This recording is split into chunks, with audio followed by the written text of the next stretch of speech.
Meus queridos, a paz do Senhor. Muito bem-vindo mais uma vez à Academia de Pregadores, à nossa aula da lição de escola dominical. Estamos estudando as lições do terceiro trimestre.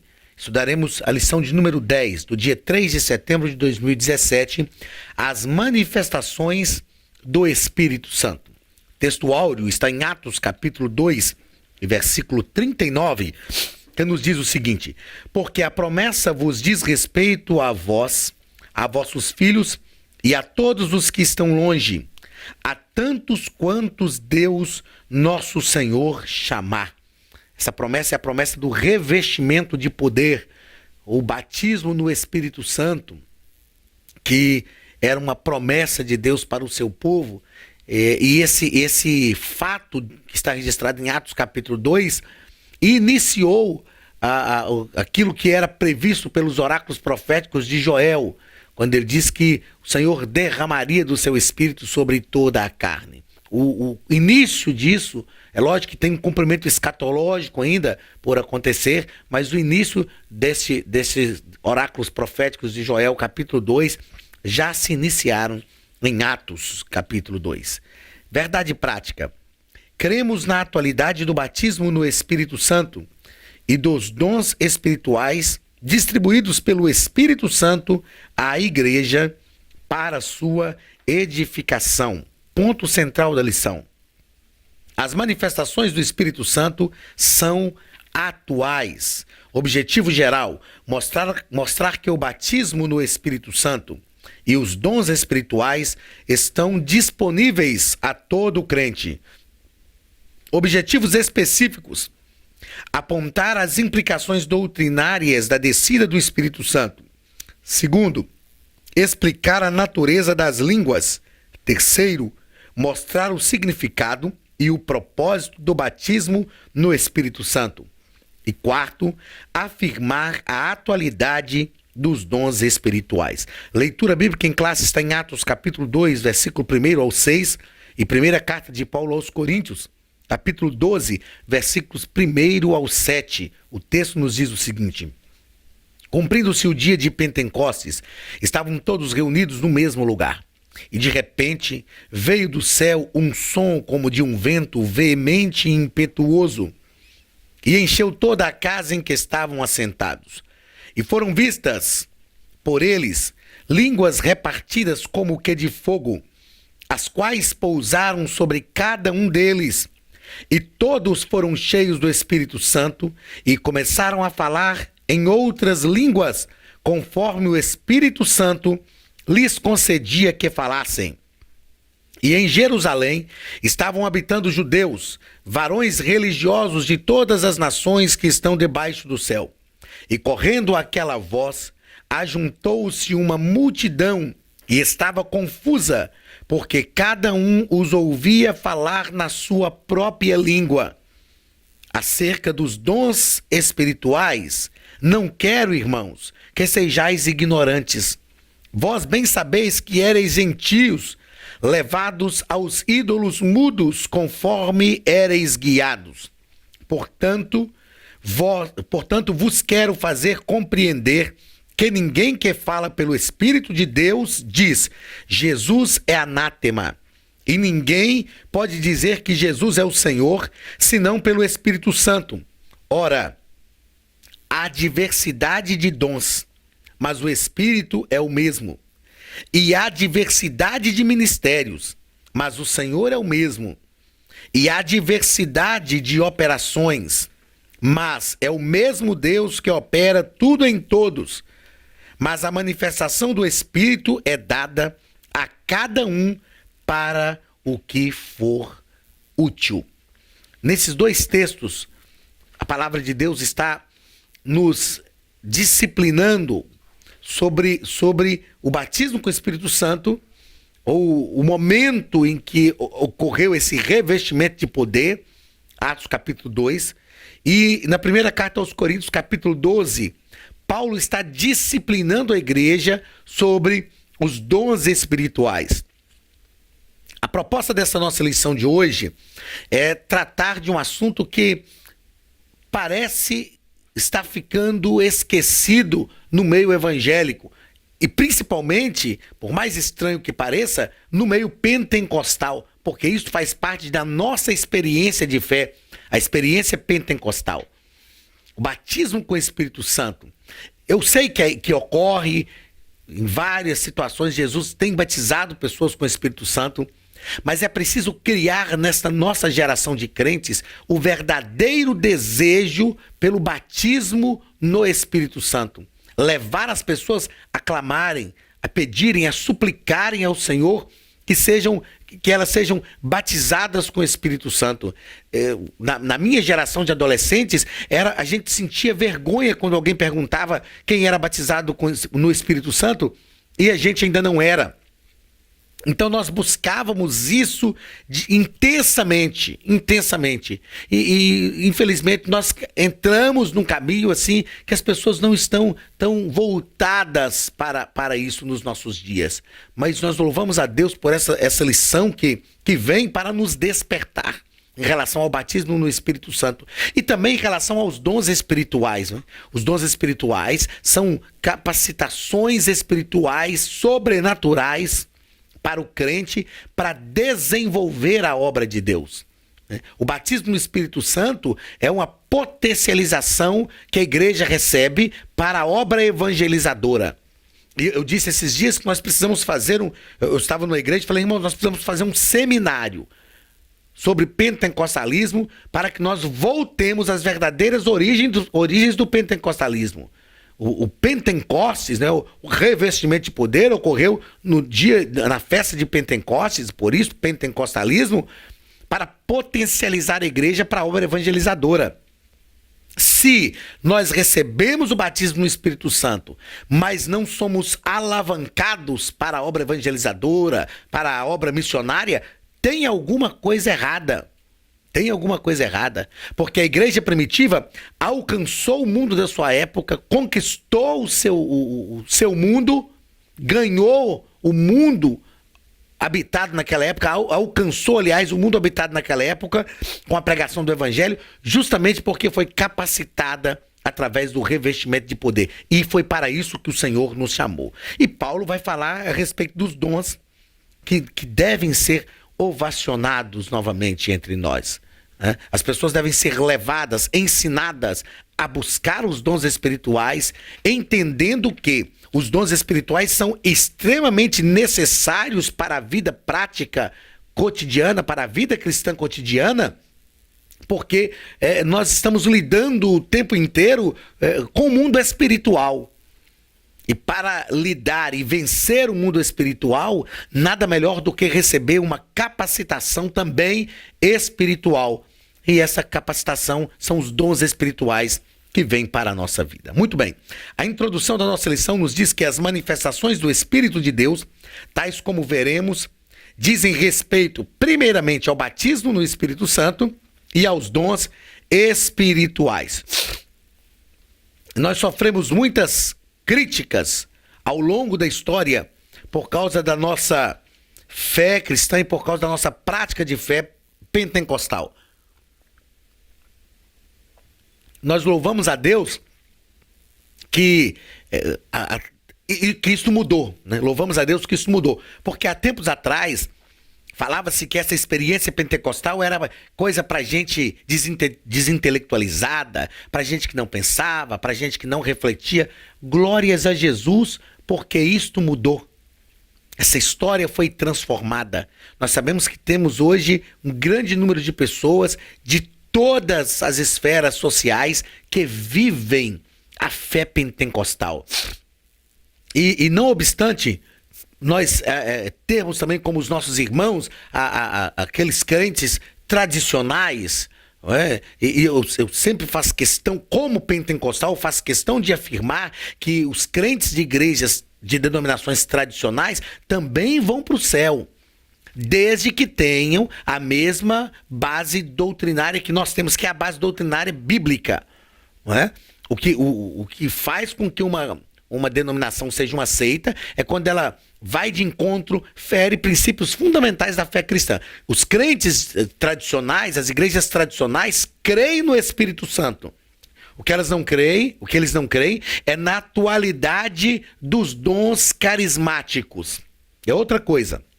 Mas eles creem no Espírito Santo como Deus, como Senhor, creem no relacionamento com o Espírito Santo. O que eles não creem creem que esses dons carismáticos realmente aconteceram e era uma necessidade para a igreja primitiva e hoje não é mais necessário.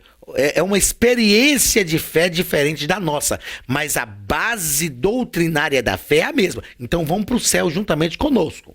Tá certo? A gente precisa falar isso, porque infelizmente ainda tem alguns crentes pentecostais que pensam, os presbiterianos tradicionais, batistas tradicionais, eles não vão para o céu. Não, eles vão para o céu sim.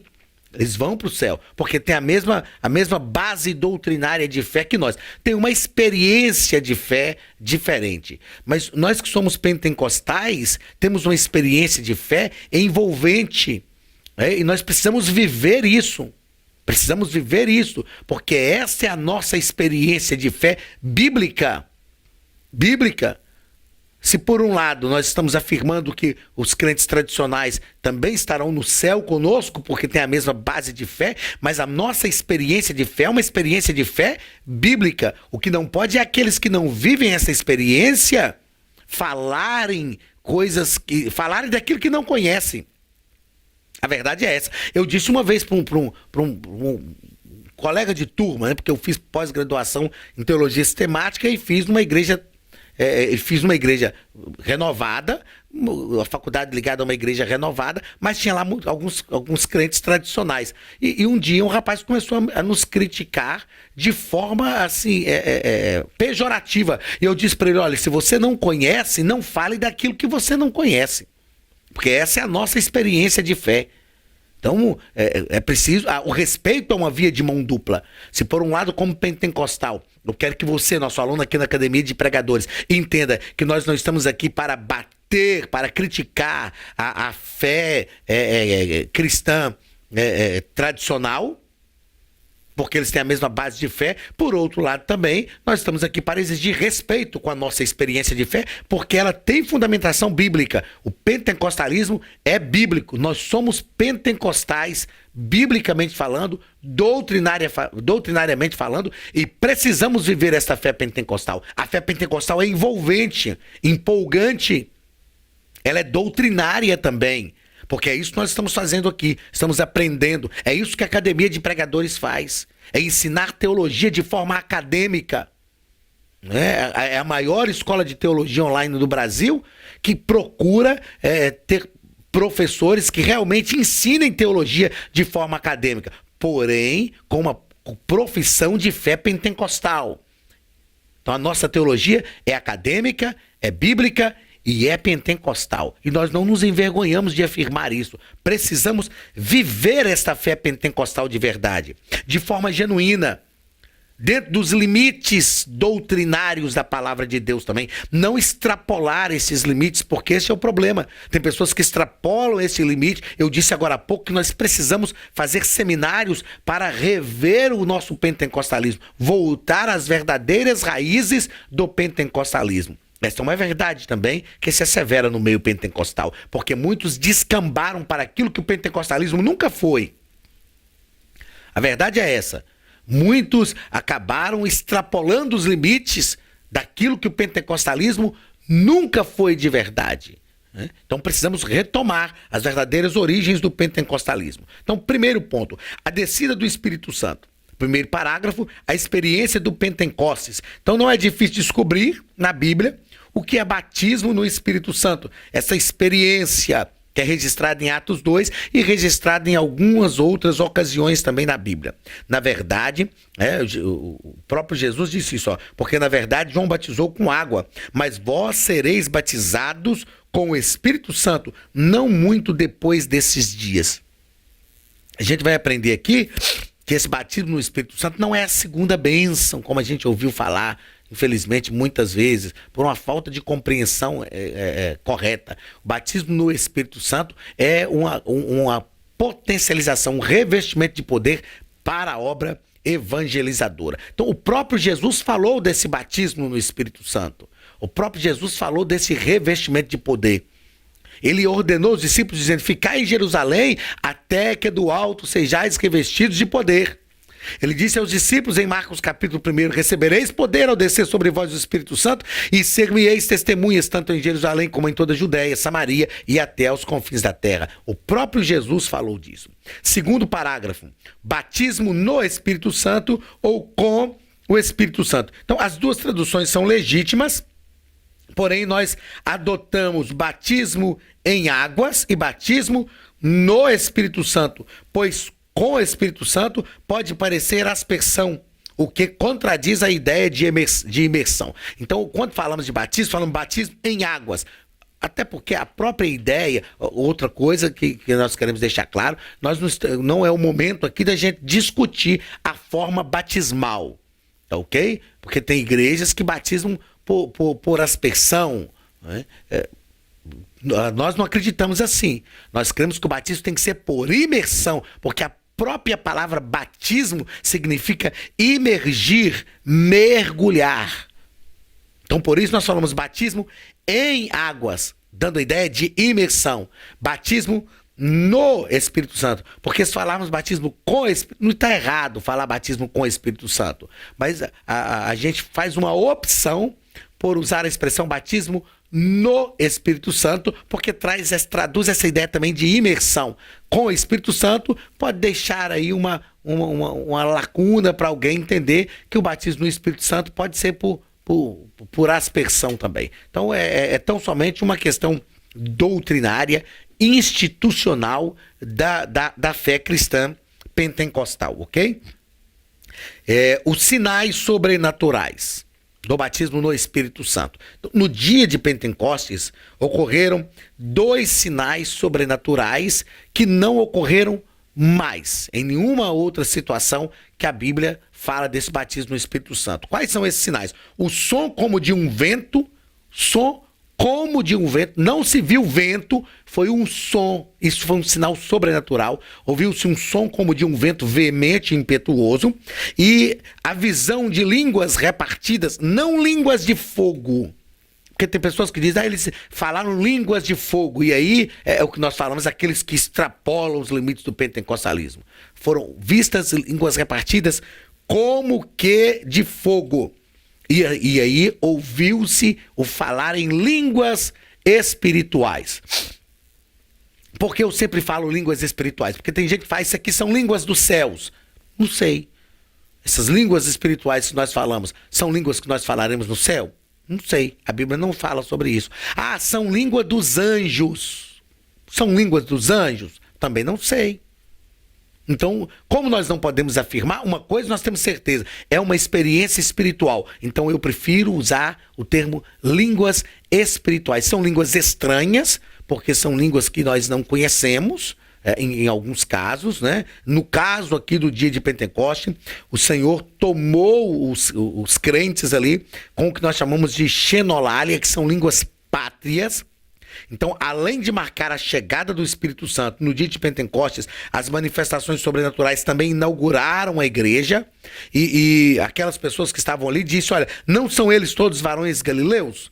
Como, pois, os ouvimos falar, varões judeus, né? Como, pois, os ouvimos falar na nossa própria língua? E eles falam dos mistérios de Deus. Então, houve uma ação direta de Deus naquele momento, a usar e trazer línguas espirituais sobre aqueles crentes que ali estavam, a fim de que eles anunciassem a grandeza de Deus, falando que para eles eram línguas estranhas, porque eram línguas espirituais estranhas àqueles que falavam, mas línguas conhecidas àqueles que ouviam, com o objetivo de anunciar as grandezas de Deus, com o objetivo de anunciar a pregação do Evangelho. E a Bíblia diz que isso foi tão efetivo que naquele dia se converteram quase 3.000 almas, quase 3.000 pessoas.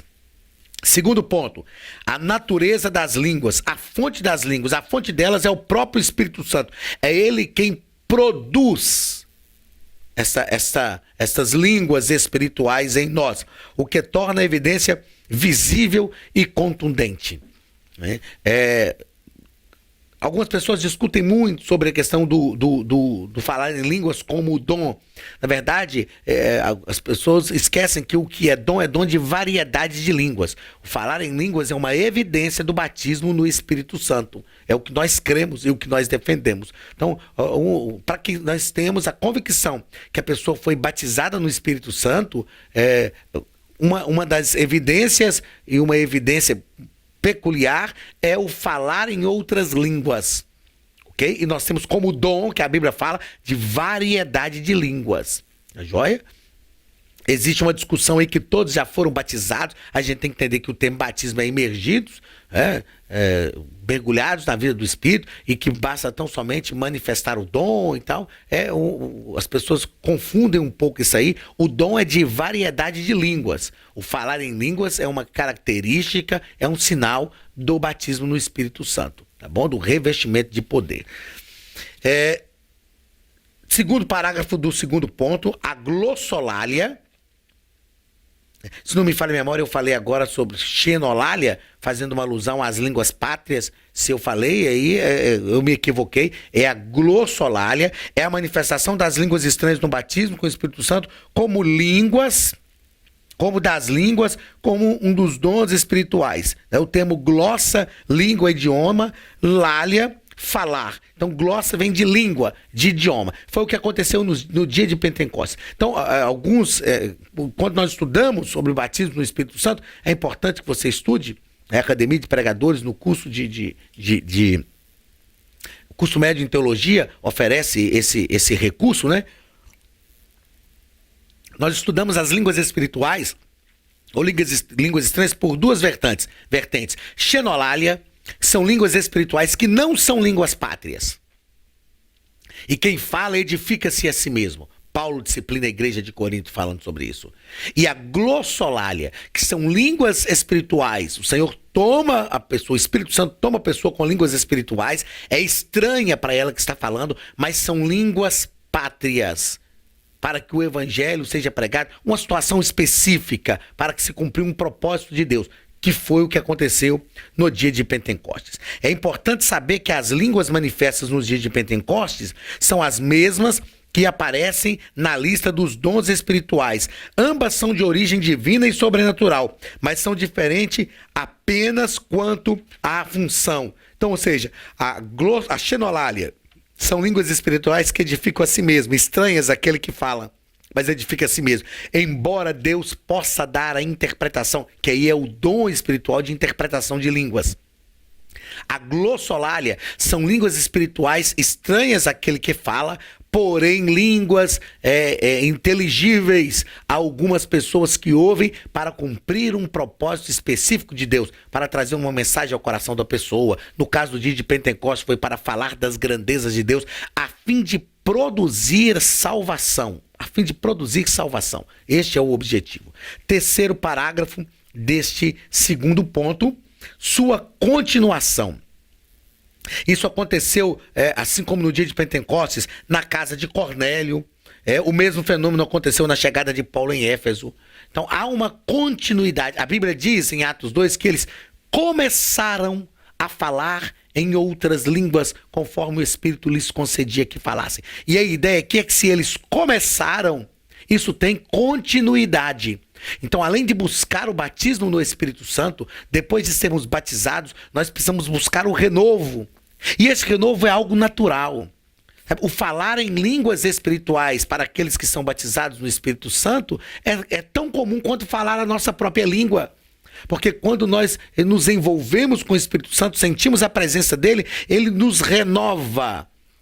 E esse renovo resulta no falar em línguas espirituais, línguas estranhas. Tem pessoas que pensam, para falar língua estranha, a gente tem que fazer isso, tem que fazer aquilo. Não, isso é algo natural. Uma vez que fomos batizados no Espírito Santo, revestidos de poder, isto é algo natural, já está em nós. E o Espírito Santo promove, porque há continuidade deste falar em línguas estranhas, línguas espirituais. Terceiro ponto, significado e propósito. Então, o batismo no Espírito Santo, primeiro parágrafo, não é sinônimo de salvação. Todos os crentes em Jesus já têm o Espírito Santo, porque ele passa a habitar dentro de nós. Nós já falamos disso aqui durante esse trimestre. Quando nós recebemos a Cristo como Salvador, ele já passa a habitar dentro de nós. Esse batismo no Espírito Santo é o revestimento de poder para potencializar-nos para fazermos a obra do Senhor Jesus. Então, o batismo no Espírito Santo não tem nada a ver com salvação. É lógico que o batismo no Espírito Santo vem sobre aqueles que são salvos. Eu já vi casos da pessoa receber a Cristo como Salvador e já ser batizada no Espírito Santo, ali no mesmo culto, na mesma hora. Porque Deus faz isto. É o que o Senhor faz. Ah, pastor, mas eu conheço um caso de uma pessoa que não tinha ainda levantado as suas mãos, professado a fé em Jesus e já foi batizado no Espírito Santo. Na verdade, a pessoa às vezes não tinha levantado a mão, não tinha demonstrado isso visivelmente, mas a pessoa já tinha recebido a Cristo como seu Salvador, na sua alma, no seu coração, internamente. Então Jesus, o Espírito Santo veio sobre ela e a revestiu de poder. Para capacitá-la, potencializá-la, para dar a esta pessoa forças para fazer a obra de Deus, para vencer, para ir adiante, desenvolver a sua vida espiritual. Segundo parágrafo desse terceiro ponto, definição e propósito. O batismo no Espírito Santo é o recebimento de poder espiritual para realizar a obra da expansão do Evangelho em todo o mundo. É o que nós temos falado aqui. É um revestimento de poder para a obra evangelizadora. Se a pessoa, repito, é batizada no Espírito Santo e isso não resulta, não culmina em uma ação fervorosa em relação ao reino de Deus, à obra de Deus, então a pessoa precisa rever essa razão do batismo, esse motivo do batismo no Espírito Santo. Quarto e último ponto, os dons espirituais. Primeiro parágrafo, os dons espirituais. Eles são manifestações do poder de Deus que nos capacitam a continuar a missão de Cristo no mundo e as demonstrações deste poder na vida da igreja. Como eu já falei anteriormente, os dons espirituais são dádivas, são dons sobrenaturais que Deus nos concede a fim de nos capacitar a continuar a obra de Cristo no mundo, a missão de Cristo. Então, os dons espirituais potencializam a nossa vida, nos dá a condição de ir adiante, de fazer a obra de Deus, de levar a obra de Deus avante. E também esses dons devem ser demonstrados. O poder desses dons deve ser demonstrados na vida da igreja. Como é lindo o dom de interpretação de línguas, dom de discernimento de espírito, dom de profecia, dom de sabedoria, dom da ciência. Quando Deus usa as pessoas com esse dom, como é lindo a gente ver isso acontecer e como nós precisamos de ver a prática cotidiana disso na vida da igreja, ver isso acontecer mais vezes na vida da igreja. Tá, ok? Segundo parágrafo deste quarto e último ponto, os dons são dados aos crentes individualmente. Né? São dados pelo Espírito, na diversidade de dons, pelo Senhor, na diversidade de ministérios e por Deus, na diversidade de operações. Então, nós precisamos buscar os dons espirituais. Isso aí é uma súplica, um clamor que nós temos que fazer individual. Pedir, Deus, me capacite com os dons espirituais. Ajuda-me a ter poder, a vencer, a fazer a tua obra. Porque os dons espirituais vêm sobre nós. Nós precisamos buscar de Deus esses dons, pedir a Deus esses dons. Estude também sobre os dons espirituais. Existem alguns que acreditam que alguns dons espirituais, para que alguns dons espirituais venham sobre a nossa vida, alguns deles é necessário que nós sejamos também batizados com o Espírito Santo, outros não. Outros não. Alguns dons espirituais exigem o batismo, como pressuposto o batismo do Espírito Santo. Por exemplo, o dom de interpretação de línguas. Como é que eu posso interpretar línguas se eu não sou batizado no Espírito Santo? Então, é um pressuposto. Mas pode acontecer, mas é um pressuposto. Agora, o dom da palavra, do conhecimento, o dom de discernimento de espírito, dom de sabedoria, dom de curar, o dom de variedade de língua, por exemplo, tem como pressuposto ser batizado no Espírito Santo, mas o dom de curar não. Então é importante estudarmos isso, é importante revermos, né, aquilo que nós já falamos. Nós precisamos, sem dúvida nenhuma, fazer uma análise das origens do verdadeiro pentecostalismo e estudar sobre isso para que isso produza crescimento na nossa vida espiritual e nós sejamos verdadeiramente pentecostais de acordo com aquilo que é o propósito de Deus para nós, para a nossa vida e para a sua igreja como um todo, tá bom? Deus te abençoe em nome de Jesus. Muito obrigado mais uma vez pela sua companhia. Na semana que vem estaremos juntos estudando a antepenúltima lição, a lição de número 11, já quase encerrando o trimestre. E eu conto mais uma vez com a sua presença conosco aqui na Academia de Pregadores, a maior escola de teologia online do Brasil. Deus te abençoe e abençoe a sua casa em nome de Jesus.